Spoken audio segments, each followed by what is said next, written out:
malam, jumpa kembali dalam acara Waktu Indonesia Bincang Engineers yang diselenggarakan oleh Kagatrik UI. Seperti biasa, saya Asid Darmawan yang akan memandu acara ini dalam 3 seksi. Pada kesempatan ini, saya ditemani oleh seorang ibu yang biasanya narasumber-narasumber itu biasanya laki-laki nih. Biasanya kan karena di dunia kelistrikan ya. Oke. Pada hari ini saya ditemani Ibu Ratu Febriana Erawati. Ya. Selamat siang, Bu. Selamat siang, Mbak. Terima kasih atas kesempatan dan waktunya nih. Karena saya tahu dengan banyak kesibukan ya, apalagi Ibu tuh juga mempunyai manufacturing ya. Iya. Oke, nah sebelum kita berbicara nanti dengan bisnisnya Ibu, kita mau memperkenalkan dan juga mengenal lebih dalam ya tentang profil dan juga pribadi Ibu. Oke, silakan sekarang. Biasanya ya, Gatrikers bisnis engineering biasanya itu kan para pelaku-pelakunya ya, bukan hanya laki, maksudnya pelaku-pelakunya itu memang backgroundnya lah dari engineers. Tapi Ibu Ai ya, saya panggil Ibu Ai ya, boleh? Siap, Mbak. Ibu Ai ini backgroundnya malah dari sastra ya? Ya, saya kebetulan di sastra Prancis dari UI. Oke, nanti diceritain kenapa bisa dari sastra terus tiba-tiba pindah ke basic ini engineer ya. Oke, silakan Bu. Terima kasih Mbak Asrid dan terima kasih juga Gatrik, Kagatrik UI yang sudah mengundang saya sebagai narasumber. Alhamdulillah diberi kesempatan hari ini. Saya Ratu Febriana Erawati, biasanya sih dipanggilnya Ai. Jadi di dunia saya kebetulan di dunia listrik ini dikenalnya Ai. Ini kalau ditanya tadi kenapa dari sastra masuk ke listrik ini, awal mulanya memang saya sebenarnya punya minatnya tuh sebenarnya di elektro. Jadi dari SMP itu, saya waktu SMP kan kami tuh dibagi ada bukan ekskul ya, IPA, IPS bukan yang ini loh, yang apa namanya peminatannya. Oh, peminatannya kan waktu itu kalau perempuan dulu tuh masih dibedain, perempuan tuh tata boga, tata busana. Kalau laki-laki itu elektro sama apa ya, saya lupa waktu itu. Nah, kebetulan nih tata busana sama elektro itu sebelahan. Tempatnya. Jadi saya waktu itu pilih tata busana, tapi selalu melihat nih ke lab elektro itu, kok lucu ya, itu bisa dirakit-rakit gitu, terus ada listriknya, ada lampunya nyala kayak gitu. Nah, itu udah emang senang, dan kebetulan kan almarhum ayah saya juga senang ngoprek-ngoprek electricity gitu, meskipun backgroundnya beliau pariwisata sebenarnya. Nah itu di SMP. Nah ketika SMA sama, jadi memang saya punya lebih banyak teman pria daripada perempuan. Nah di SMA mau kuliah UMPTN nih, pengennya, karena waktu itu almarhumah ibu kan selalu biasanya cari yang mudah kerja, udah cepet cari kerja, wah udah deh kan, pasti milihnya seperti itu. Alhamdulillah almarhumah nenek saya tuh selalu bilang, kamu coba UMPTN lagi nih biar dapat negeri gitu, karena beliau selalu negeri, kalau bisa negeri. Ya itu paradigma orang dulu ya. Pokoknya harus universitas negeri. Nah itu akhirnya saya coba lagi di UMPTN berikutnya. Nah waktu mau UMPTN berikutnya, saya bilang sama ayah saya, mau ini dong, saya mau arsitek, bilang gitu, mau teknik lagi, bilang gitu. Wah, dimarahi sama ayah saya, katanya, jangan arsitek, itu kamu nanti begadang ini bilang, katanya gambar-gambar tuh saya begadang, bilang gitu. Oh ya udah, oke. Terus apa ya, sebenarnya gimana, pokoknya saya harus masuk negeri, gitu kan. Akhirnya pilihlah sastra. Kebetulan ini ada ibu dari dulu, mantan pacar saya gitu kan, bilang udah sastra Prancis aja, bagus itu gitu. Ya udah saya coba masuk sastra Prancis, ternyata diterima ya, alhamdulillah. Ketika masuk kuliah lebih banyak belanja sebenarnya. Lebih banyak belanja mata kuliah, karena nggak cuma di sastra aja, saya juga ke FISIP juga, jadi ngambil mata kuliah yang bisa diambil oleh umum. Jadi ya memang akhirnya melanglang buana. Alhamdulillah juga dosen-dosen saya di sastra Prancis saat itu kan ada pembimbing akademiknya itu silahkan kalau kamu punya waktu segala macam. Karena kalau di sastra Prancis itu kan kalau kita tidak lulus yang satu mata kuliah bahasa, dia ngulangnya baru tahun depan. Jadi semester berikutnya tuh kan lebih kosong. Nah itu kosong itu saya pakai belanja. Saya pernah ke kedokteran juga, pernah ke ini. Tapi itu emang requirement dari akademiknya, maksudnya yang belanja. Oh, buat pengetahuan atau? Oh, karena itu SKS-nya itu loh, memenuhi SKS ya. Jadi cari-cari mata kuliah di mana. Waktu itu masih boleh belanja, nggak tahu boleh. Sekarang ya. Kalau ini itu belanja mata kuliah itu lihat, oh ini bisa diambil oleh umum, saya ambil kayak gitu. Jadi ya saya pernah di FISIP tuh di hubungan internasional juga. Dan itu ya alhamdulillah dengan begitu saya jadi terbuka kan, nggak hanya sastra Prancis aja, malah jujur sampai saat ini malah nggak kepake. Karena ya itu, jadi karena memang saya senang belajar gitu kan, belajar kemana-mana mencari tahu itu. Nah itu ya dapetnya malah seperti itu. Nah ketika lulus kuliah ini juga sama. Saya tuh kan senengnya kan sama anak kecil, jadi saya tuh seneng ngajar. Jadi akhirnya ketika lulus saya tuh seneng ngajar-ngajar di mana di playgroup gitu kan. Terus sama orang tua saya, udah coba cari kerjaan gitu ya. Udah akhirnya saya ngelamar dapetlah di pekerjaan saya yang lama itu di PT Multitron itu. Alhamdulillah juga di situ itu perusahaan kan punyanya kawan-kawan dari ITB, alumni ITB, dan mereka sangat membantu saya, support saya untuk berkembang. Jadi akhirnya diberi kepercayaan juga oleh mantan bos saya waktu itu, diminta menghandle keuangan, menghandle kesekretariatan. Ya ini perusahaan memang kecil tapi memberikan keleluasaan kepada karyawannya itu untuk berkembang. Nah itu yang saya suka. Jadi saya yang nggak punya basic engineering, karena saya berada di lingkungan engineering, jadi mau nggak mau saya kan harus belajar. Nah disitulah saya akhirnya tertarik kembali ke urusan elektro ini. Nah itu baru akhirnya tahun 2010 ini perusahaan lama saya tidak beroperasi kembali untuk bidang meter ini, listrik ini, meteran listrik ini, ya? KWH meter.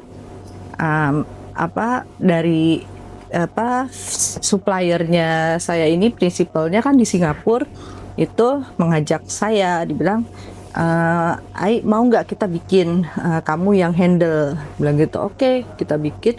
Saya bikin itu dalam waktu kurang dari 6 bulan berdiri di 2010 PT Admi Indonesia yang sekarang saya pimpin ini.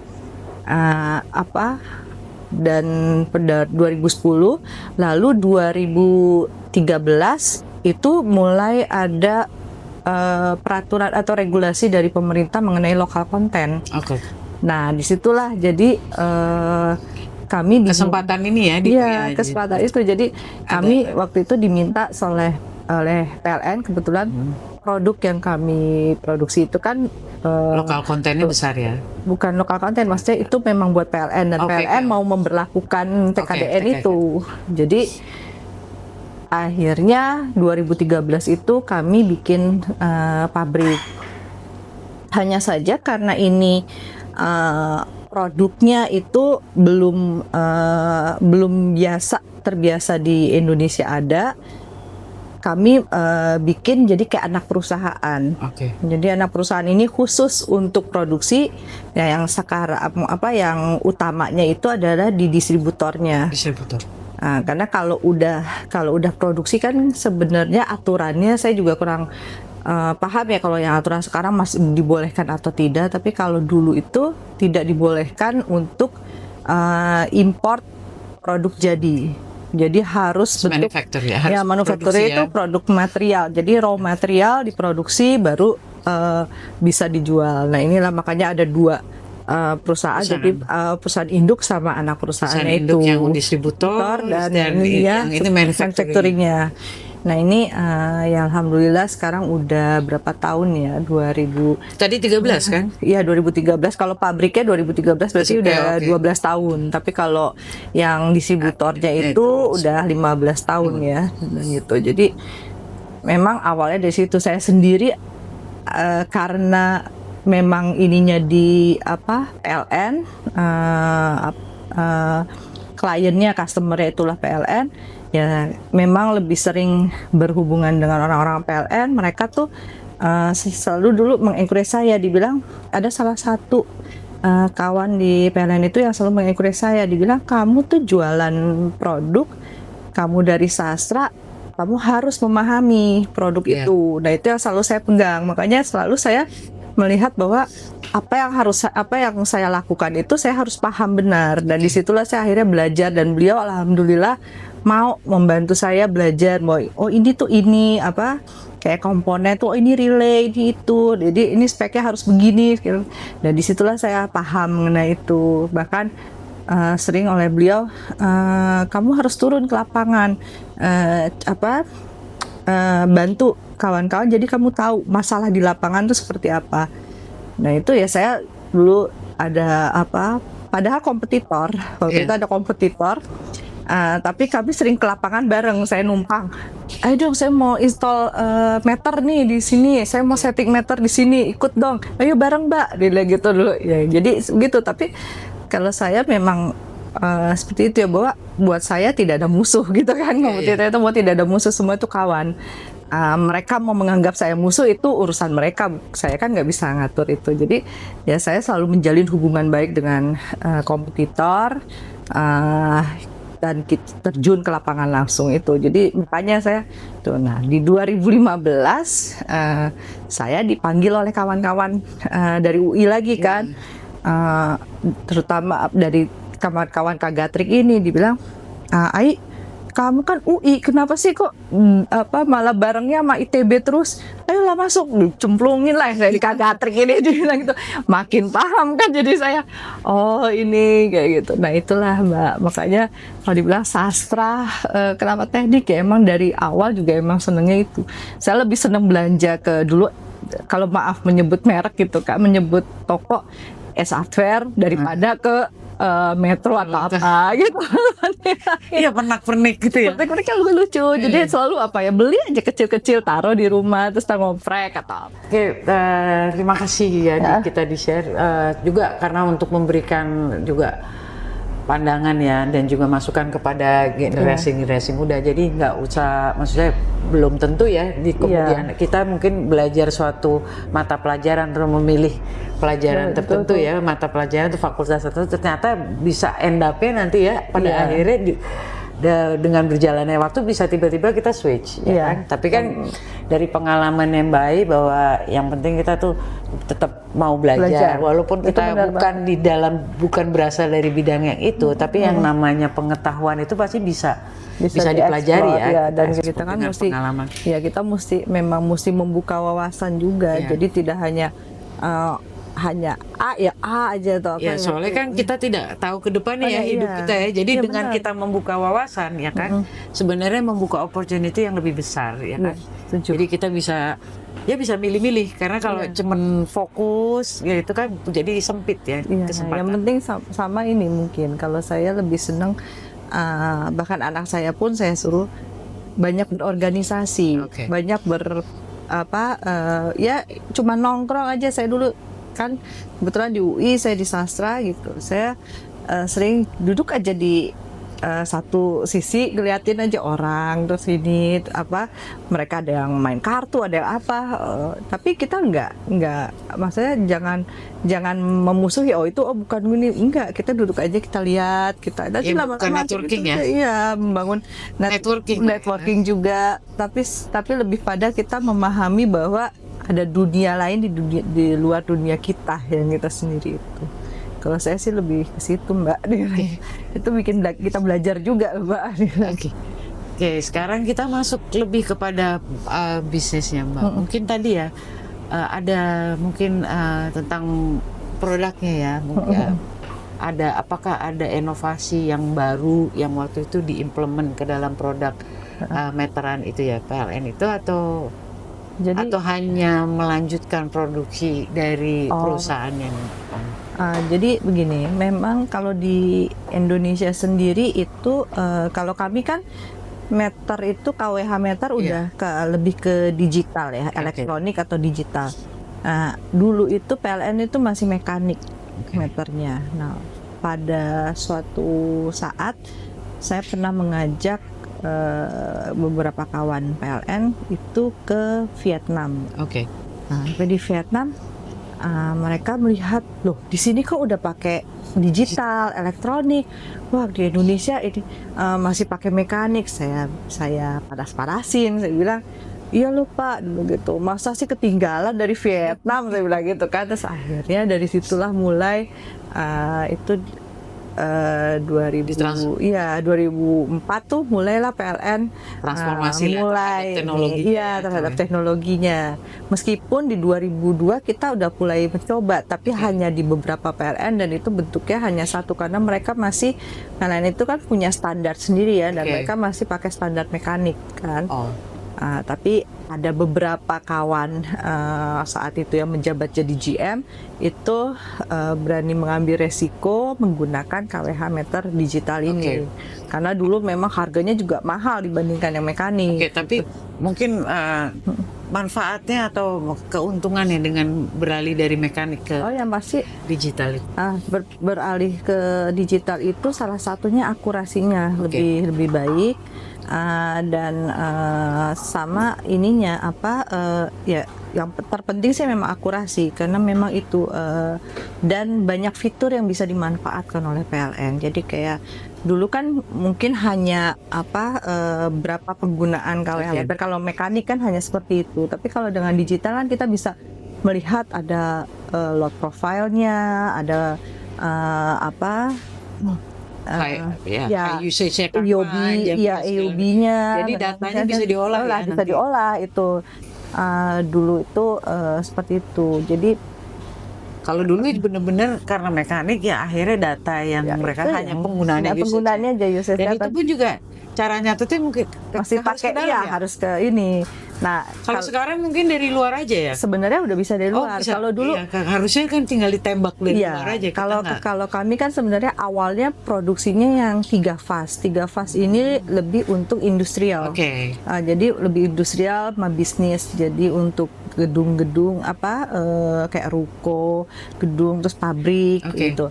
Nah, mereka selain itu bisa dikoneksikan dengan komunikasi komodul. Nah, komodulnya itu waktu 2003 itu kan masih CSD. CSD itu yang modem yang kayak telepon biasa kan. Nah, itu sebenarnya datanya bisa diambil.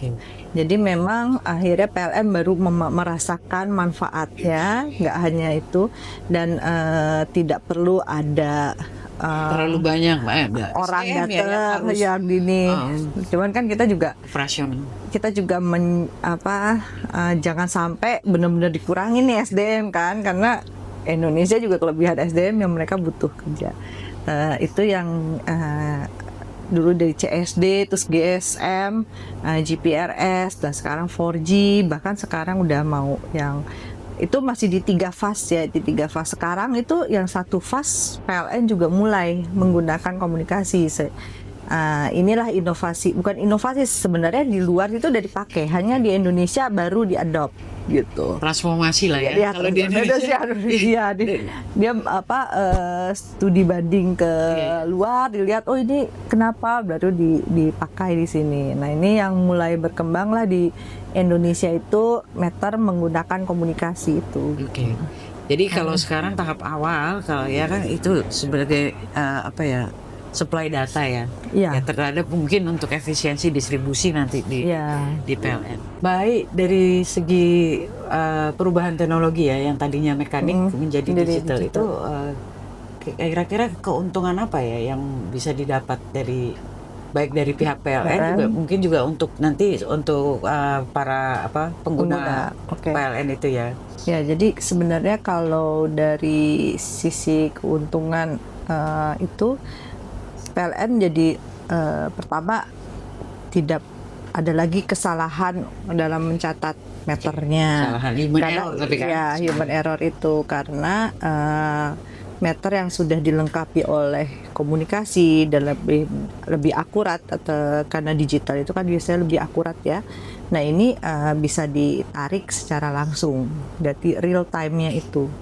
Nah kalau dari sisi customer itu, customer juga bisa meminta data kepada LN. Saya harusnya sih sudah ada ya di dalam, sekarang di dalam tagihan listriknya tuh ada pemakaiannya berapa itu. Kan PLN sekarang juga ada PLN mobile, di situ customer juga bisa melihat secara langsung setelah tanggal 2, biasanya penarikan data tuh tanggal 2, tanggal 30 sampai tanggal 2. Nah itu yang bisa oleh customer real time melihat, karena kan kalau yang dengan mekanik itu memang jalannya tuh bisa lambat, bisa cepat, itu tergantung dari usia mekanisnya itu gitu.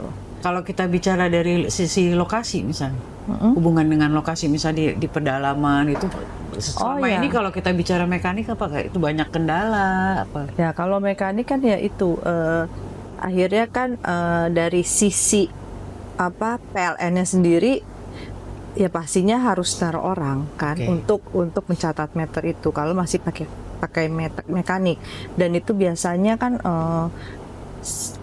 kalau sebulan sekali itu agak sulit ya, karena orang itu kan terbatas, apalagi ada yang sampai harus melintasi sungai yang ini.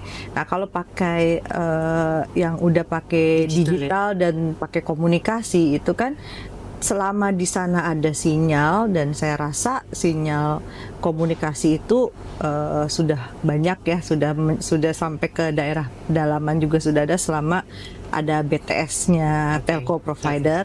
Nah itu kan bisa langsung diambil datanya. Makanya kami juga ada banyak pelanggan customernya PLN yang ada di pelosok-pelosok itu yang kami juga datangi gitu, karena kan biasanya tambang atau pembangkit itu kan di luar-luar daerah tuh yang itu, karena kawan-kawan technical support kami sering laporan, kita naik kapal apa sih yang mesin satu tak yang jalan menyusuri sungai ini.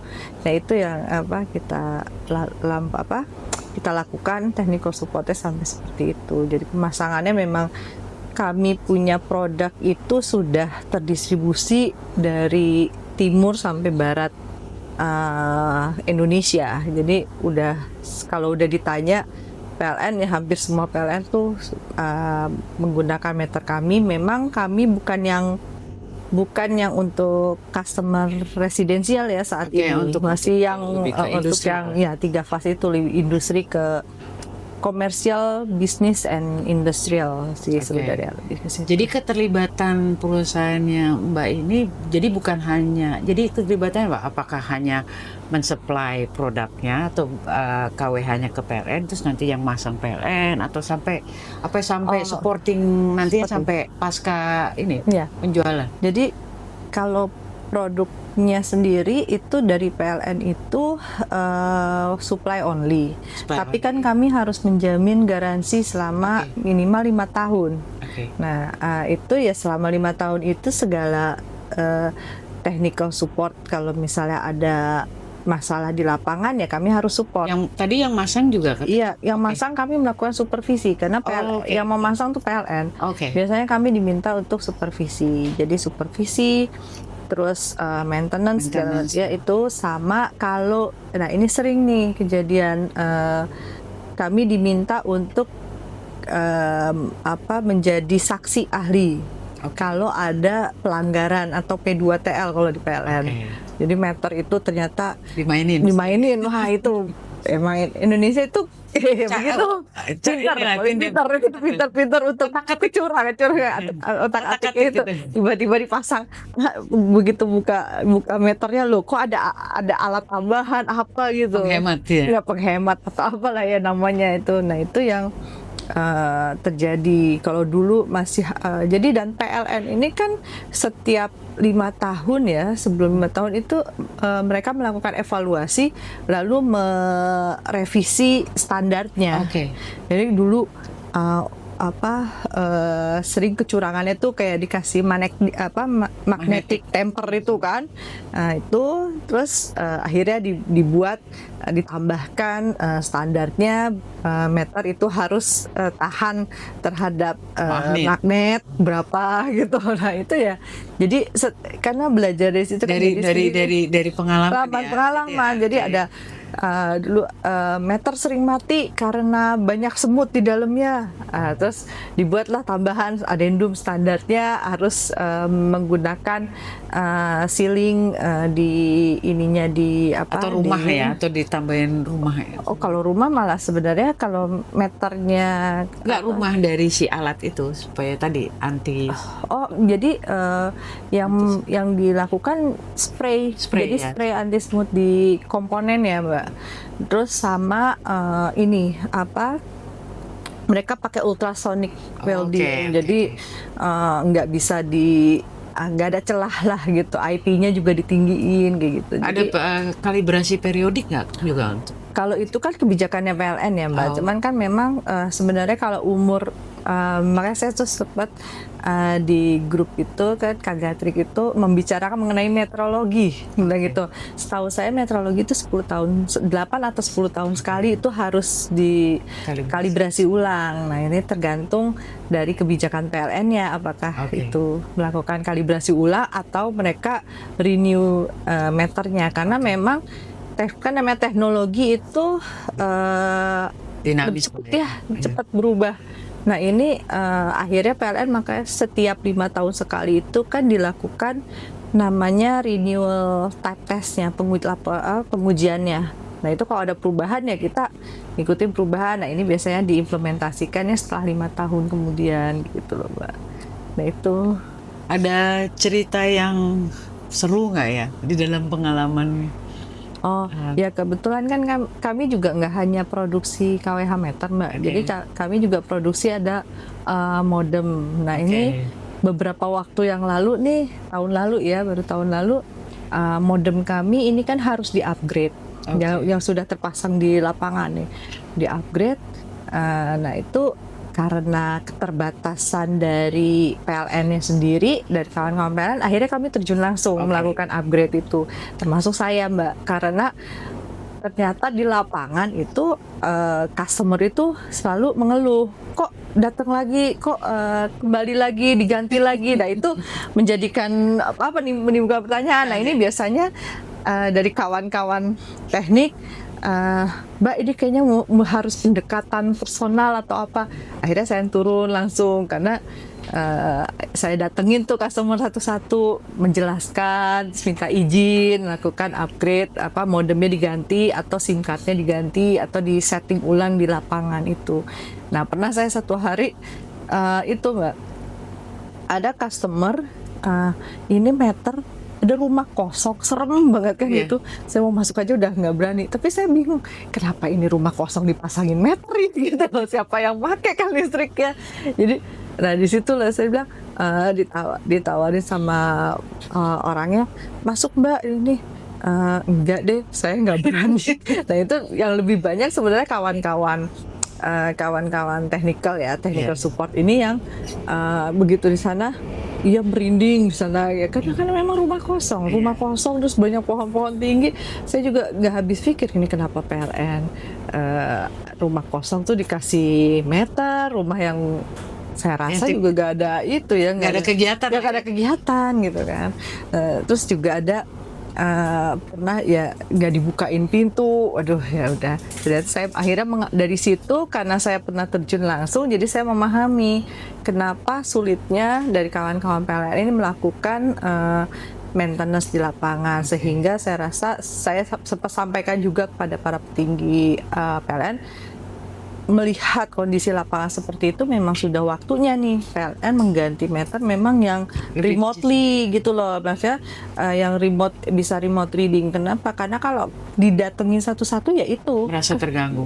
Ya, dari customer merasa terganggu, terus dari kitanya juga harus, karena sering sering juga nggak dibukain pintu, sampai ada hujan-hujan saya pakai payung nungguin nggak dibukain pintu, nggak mau dibukain pintu, ya udah.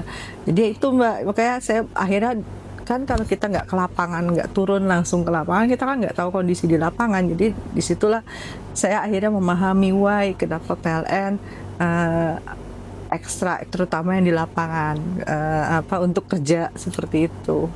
Nah, itu kendala-kendala ya di lapangan, di mana memang kita berhubungan dengan manusia ya. Iya.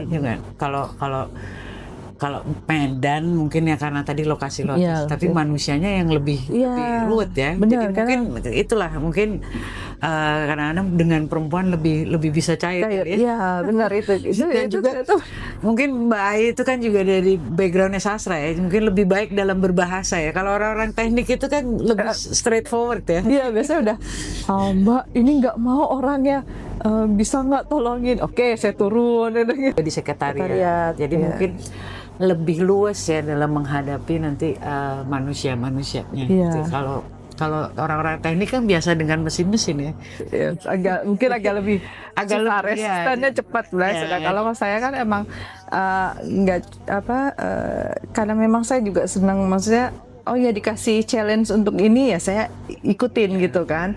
Jadi makanya kalau ditanya bisa apa sih keahliannya kamu, bilang itu loh, saya memang nggak ahli teknologi nggak ahli, tapi saya bisa setidaknya mau belajar dan mau mengikuti apa yang terjadi di perkembangan ini kayak gitu, Mbak. Oke, tadi kita bicara dalam bisnis ya. Sekarang dalam tadi kan ada IDMI ya. IDMI itu kan ada distributor dan ada manufacturing. Oke, sekarang manufacturing bagaimana Mbak Ayu ini kan Mbak Ai ini kan ya tadi saya bilang namanya pabrik biasanya kan banyak laki-laki juga ya. Nah, ini bagaimana nih cara manage lah SDM-nya ini? Oke, tapi salah sih Mbak.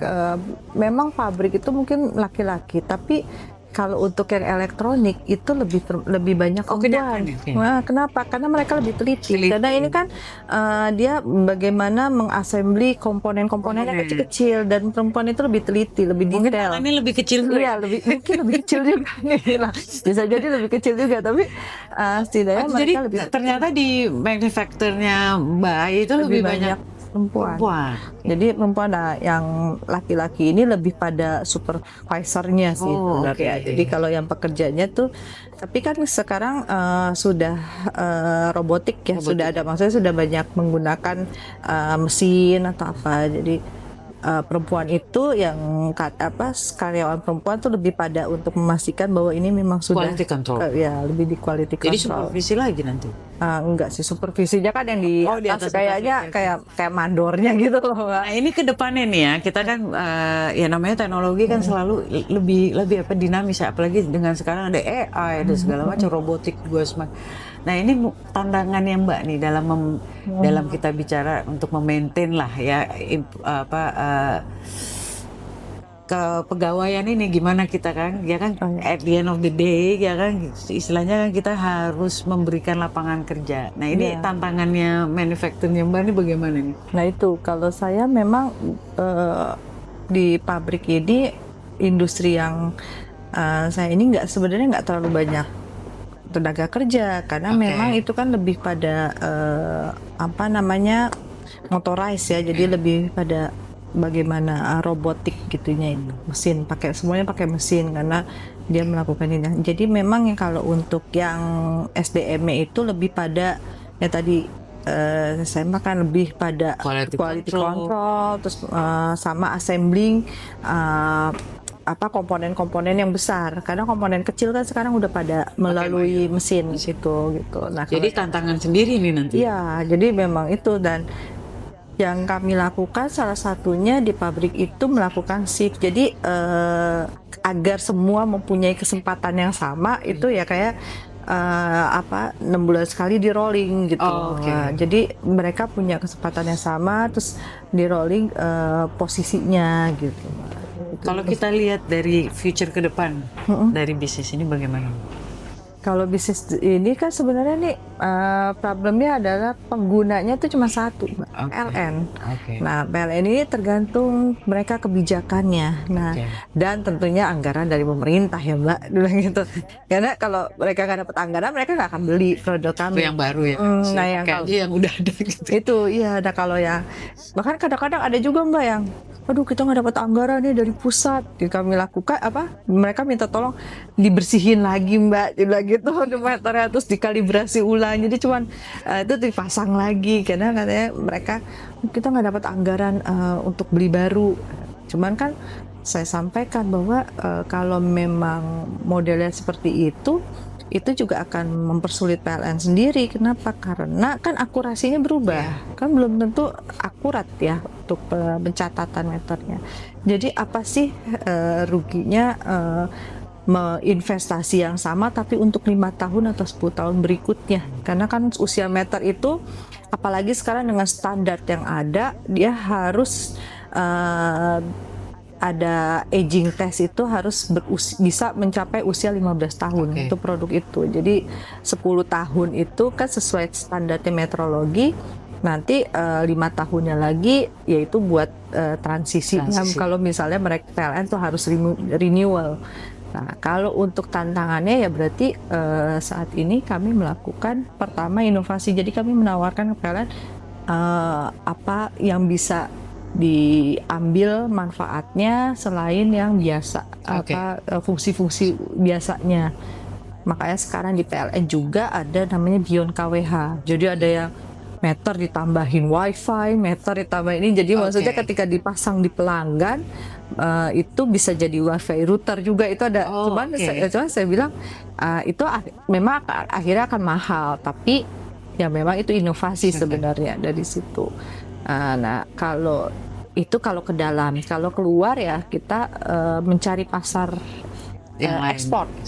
Jadi melakukan ekspor keluar. Jadi saat ini dari pabrik kami ada udah ekspor ke Tanzania kayak gitu. Jadi ya kita buka seperti itu karena ada beberapa negara yang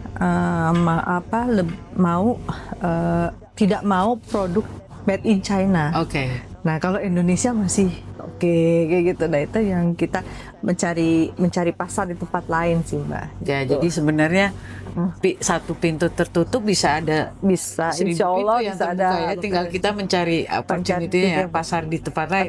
Ya, walaupun belum banjir lah ya. Mau produk-produk China, tapi ternyata ada kesempatan lain di negara lain yang memang ya sedikit resisten lah kebijakan pemerintahnya. Ya, sekarang makanya kan tergantung dari PLN maupun pemerintahnya sendiri, maukah mereka memproteksi produk dalam negeri. Nah, karena beberapa tahun yang lalu itu agak kontradiktif, Mbak. Kementerian Perindustrian mau menerapkan lokal konten TKDN yang tinggi, bahkan sampai membentuk Satgas TKDN. Jadi namanya P3DN nasional itu. Tapi itu di Kementerian Perindustrian, tapi di Kementerian Perdagangan itu membuka untuk impor.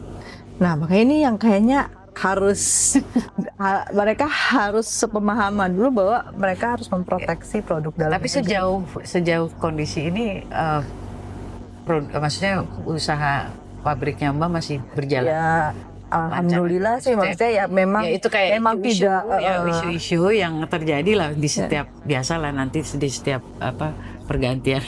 Ya kan? Tapi kan untuk sementara ini kan masih berjalan dengan seperti biasa. Alhamdulillah sih, karena kami juga dengan memang ada sebagian PLN, kawan-kawan PLN yang pro import, ada yang pro lokal konten. Jadi itu tergantung Ya, jadi merekanya. tadi Mbak bilang ya kita udah melihat prospek dari pasar yang lain itu untuk ekspor ya. Iya, Oke. jadi seperti itu. Jadi Oke Mbak, ini kita udah sampai ya di sesi 3. Sekarang kita mau mendengar ini kesan dan pesan yang baik dan juga mungkin nasihat ya kepada generasi kita penerusnya, bagaimana tentang menghadapi mungkin era tadi globalisasi ya kan, teknologi yang beralih ya dari yang tadi mekanik menjadi digitalisasi atau energi yang tadinya fosil menjadi terbarukan gitu ya. Jadi kalau saya sebenarnya pesannya selalu itu aja. Jadi bahwa kita nggak boleh patah semangat. Jadi memang itu yang saya melihat juga di sekarang ini, generasi sekarang tuh cepat patah semangat dan maunya serba instan. Bahwa tidak ada yang instan. Kita memang harus melewati proses itu hingga mencapai result yang lebih baik.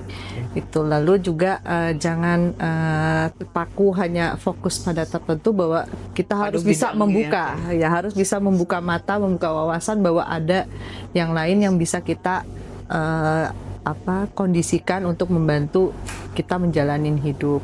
Nah, yang pasti ini kebetulan ini adalah acaranya Kak Gatrik gitu kan. Jadi ya mungkin acara-acara Kak Gatrik itu bisa membuka wawasan juga buat yang muda-muda nih untuk bisa memahami lebih banyak mengenai dunia kelistrikan maupun dunia energi. Saya rasa itu Mbak Astri. Terima kasih Gatrikes Indonesia. Juga jangan lupa silakan terus menonton acara podcast kami dan juga acara webinar ya yang diselenggarakan oleh Kak Gatrik UI setiap hari Jumat. Oke, jangan lupa subscribe acara ini di YouTube kami. Assalamualaikum warahmatullahi wabarakatuh.